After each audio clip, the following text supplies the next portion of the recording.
All right, we're getting started. Welcome back to Harbor Discussions, everybody. Let me get over here. We are here at Key Brewery in Dundalk, Maryland. I'm here with the band Luxury Tea. Please introduce yourself by your name and your role in the band. Sean, drummer. Drew, guitar. Dave, lead vocals. Frank, bass. Russell, also guitar. Alrighty, and are all of you from Baltimore or the Maryland areas in general? Yeah, the Baltimore general vicinity. Okay. So just quickly talk about what it's like in the areas that you were from and maybe a little bit about what your upbringing was like in Maryland. I grew up down right outside D.C. in the Montgomery County suburbs down there. Rapidly realized that I didn't really have a whole lot in common with most of the people down that way. About the time I got a driver's license, I was pretty much spending all my free time up here in Baltimore and with working class people.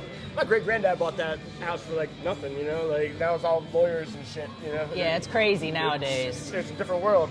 So yeah, as soon as I could get out, I did. Yeah, I grew up in and around Baltimore, mostly like in the southwest part of town. Pretty normal, average upbringing. Like Dave said, working class. Yeah. Lived in Baltimore when I was younger. Moved right outside south of Baltimore. Kind of lived around there most of my life. Upbringing, I guess, usual, normal amount of dysfunction and getting into the shit. But better. Yeah, I wasn't trying to turn this into a therapy session. we could, I'm sure we could. Maybe all go another down, time. We could all go down that rabbit hole. Not a Harvard discussion.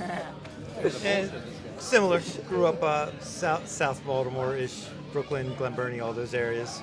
Decent. Grew up in Crownsville, kind of in the woods. Okay, That's about it.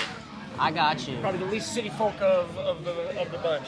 So as far as starting Luxury Teeth, as I understand, y'all were in a lot of other bands before this band started, correct? Yeah. One of them being Cop Stabber, right? That was one of my old bands. Talk about Cop Stabber, the crazy name and everything like that, and just kind of like what you were able to do with that band at the time. The funny thing is, it was the whole point of that. It was we got the band together. It was, four of our friends lived in a house together, and they were all musicians.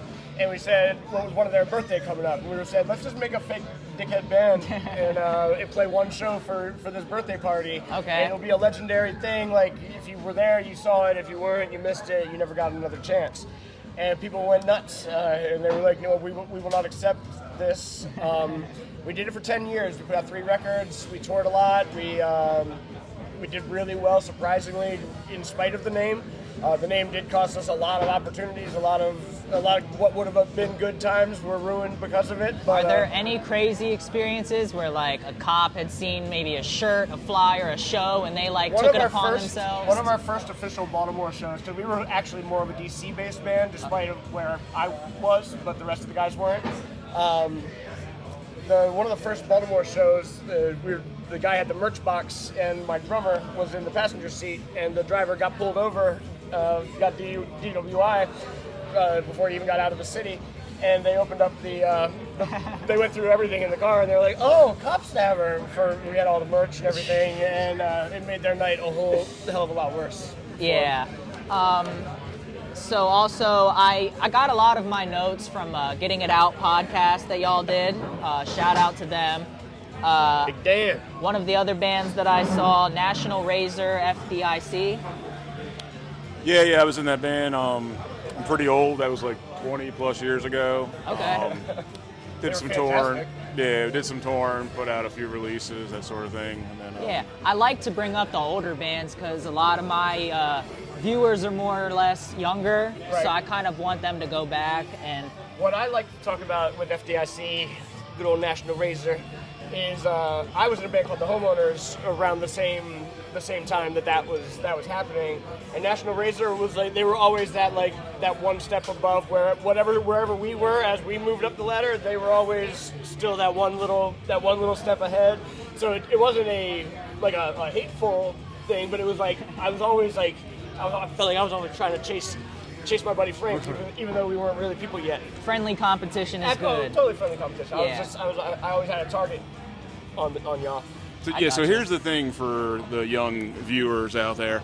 Like, this is, I think, something we all really, really love doing, right? Like, it doesn't matter if we get to tour anymore. It doesn't matter if we get to put out a bunch of records, right? Like, this is something that happens for a bunch of guys in their 40s, right? Like, Yeah, that get in a definitely. room together and, like, play a bunch of loud punk rock and roll. Like, that's something that keeps you young as far as I'm concerned. Absolutely. And, Yeah. you know, I think we're all on the same page. Like, we don't want to stop doing this. It's a whole lot of fun for us. You know, it's great.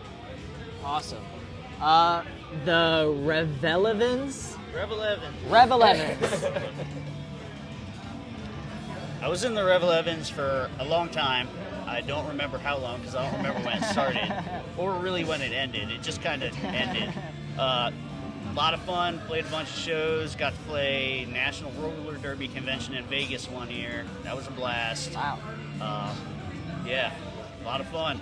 Awesome. More punkabilly. Yeah. Well, we tried to tone down the punkabilly a little bit, counteract some of the influences in the band. Some of the influences of the band are there, but you hated a lot of that, the negative connotations that come along with Well, it. yeah, Fucking exactly. boneheads and such. What about Die Cheerleader Die? So I was in that band also. Okay. So Russell was in that band for a while. Yeah, that band was more like along the lines of Riot Girl sort of stuff. Okay. And the singer for that band went on to the Twats, who toured extensively. Gotcha. And then the Ailments? That's me again. I gotcha. Perfect. Perfect. Sean's the only person in this band who's ever actually sustained a career. That was definitely a more poppy thing, and it may or may not still be a band. We just don't have a drummer at the moment. So, Gotcha. I mean, if there was a drummer that was like, "Hey, I want to play," okay, we'll get together and see what happens. You know, you could just find another idiot guitar player because those guys are a dime a dozen. Yeah, but I don't want to play drums in two bands. I understand that, man. But you are the solution to your own problem. You know No, that. I'm not. So it also, my notes just said more and more. So what other... I'd like to get Drew some spotlight here because he's been in some fantastic bands, and I don't think that, yeah, whatever. Yeah, a couple local bands. I was in Professional Victim last, and then prior to that, Stillborn. Kind of like old school punk with a little rock and roll to it. Did those for a couple years. Okay. Then these guys called me up. Here we are. Nice, nice. Now, as far as the name Luxury Teeth goes, as I understand, it's like there's a bit of a story with that, right? And like a dental injury and stuff before. That's how it really started. I had a bridge that was in the back of it. It was 3 teeth together, fake teeth together, and it snapped off right at the beginning of COVID. And so I went in to see if they could reattach it and get it back in my head, which was a negative. We're not able to do that. And then they also found that the tooth next to that was also compromised and needed to go. So I looked at it and I said, "Nah, we can pull that one too. It's a luxury tooth. Like, I don't need it to eat. I don't need it to live. Like, I can get by. It might make my life easier to still have it, but I can still do what I need to do without Right. it." And the dental hygienist lady, she was awestruck. She was like, "No one has ever used that term, and I've been doing this for years. No one's ever said that." And so that made me think, like, maybe there's something to this. Maybe there's like onion layers to unravel on this motherfucker.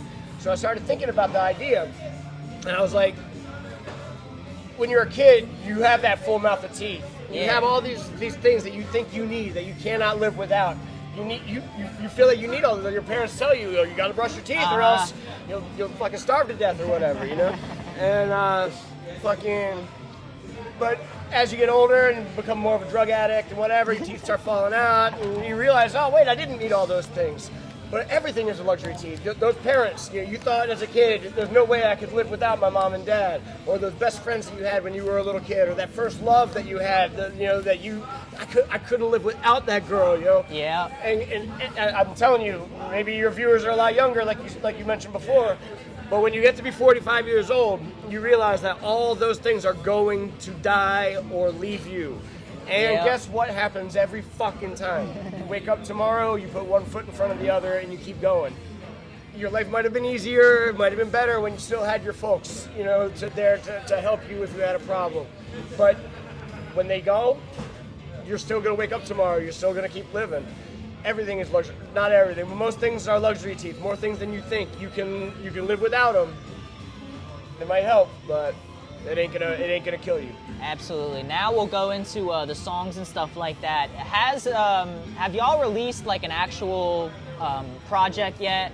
There's no live physical media available yet. Right. So far, most of our what's available today, 9/2/2023, is live stuff on YouTube and whatever. But we do have we don't have a exact release date yet because they're still Mid-October. Mid-October. Let's say we got our 7-inch dropping, and the 12-inch, the full length, which will be our full studio recording and the live recording that we did at the GBH show at the Auto Bar. Nice.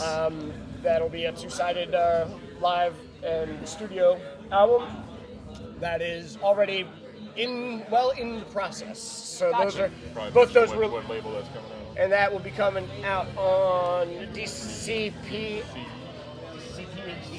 DCX.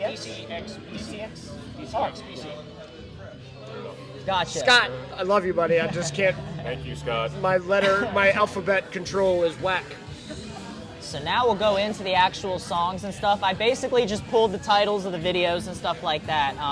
Vanity is a fuck. I understand that this is about the misconception that it's what inside that matters and it's all about destroying beauty standards and stuff like that. I refuse to accept like what Hollywood and all these magazines and whatever TV, whatever want to report as beautiful. I look around here and I don't see too many people that would be on the front page or the front cover of any magazine, but I see a lot of beautiful people around here. And if you feel, and it's also the idea, because we operate in a very modified community. You got Yep. tattoos, Yeah, most man. of the people here do. And just because, older generations and whatnot want to say, that's not beautiful. You ruined your beautiful face by putting that fucking tattoo on the side of your face. If you think that's beautiful, then don't listen to these fucking people. Like, if you find beauty in it, live your own beauty. Like, don't do this. And the Vanity is a fuck. It's a stupid old meme or t-shirt or whatever, and it says, like, humanity is a fuck. It's like Japanese, like, writing and stuff on it, and it's, like, weird translations. But humanity is a fuck was one of the lines on there, and for some reason that just really stuck with me. Yeah. And I was like, you know what else is a fuck?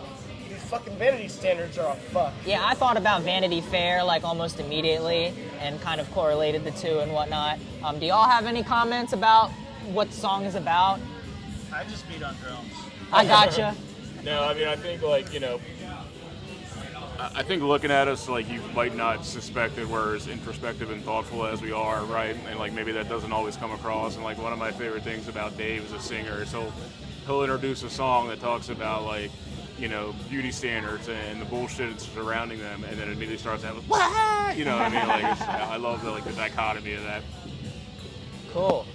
So I don't have any notes except for the titles of these songs, so if you could just kind of give a brief synopsis of what they're Let's about. throw them down, dog. Breath of the Streets. Breath of the Streets is about how, especially in the summertime, like there's this energy in the city. In Baltimore City has this unique, nobody wears a shirt, like everyone's like, it's wild. Everyone's outside. Everyone's outside.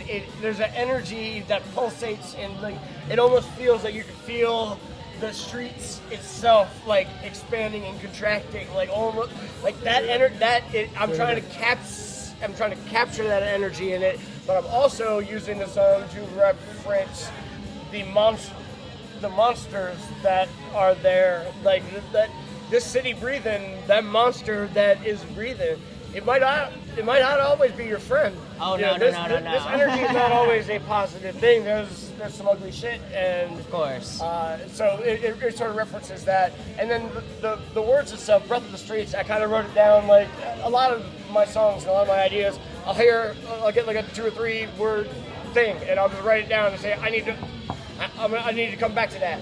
And I just wrote Breath of the Streets, and when I look back at it, I was like, man, that, like, I think of all the old, like, New York hardcore, like, from the original late 70s, early 80s, and even into, like, I reference Warzone a lot for this one as it sounds like something that Rabies would have like written a song and called it "Breath of the Streets," and it just sounds so tough and fucking cool. Fucking love that shit. As soon as I wrote it down, I'm like, I know that's a fucking song right there. Hell yeah, I like what you said about, like, especially in the summer, how the city feels like it's pulsing.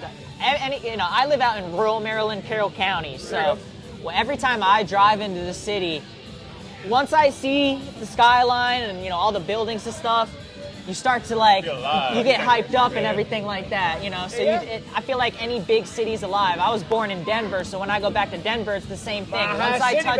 Once you touch down and just see the landscape, it's like, it is alive. So I like what you said there. Breath of the Streets, because it almost sounds like it could be about a monster in a way too, like the description. Yeah, I mean that's a big part of the what I'm actually saying in the verses part. Right. Is that this is not. It's breathing, but that doesn't. That life might not help you. Yeah, it's like the city itself is almost like its own being, and like, I know for The Wire, a lot of people have pointed out, like, some people say that the main character of the show is Baltimore itself. Yeah, so it's kind of that thing. Talk about Vertigo Mind. A few of us in this band have had experiences with the condition, or any of the dizziness conditions. Hey, my first experience, I want to say in my 20s. It could have possibly been 30s, but I think I was in my 20s. First time I got vertigo. It's a motherfucker, man. Talk about what that is for people who don't really know. Vertigo is one of many dizziness and discombobulation diseases. Like so it just comes in random spells. And you can be untriggered. There's no reason you'll be. In my first experience, I was driving my vehicle, going to work on a highway, and all of a sudden, it was like basically everything sort of flipped and spun. Damn. So it was this way flipping and this way flipping at the same time. I went off the road. Yeah. Fortunately, but no major issues. I was able to stop the vehicle before anything bad happened, but it was terrifying. Right. Because I've never experienced anything like that before. And I've had 3 or 4 symptoms since.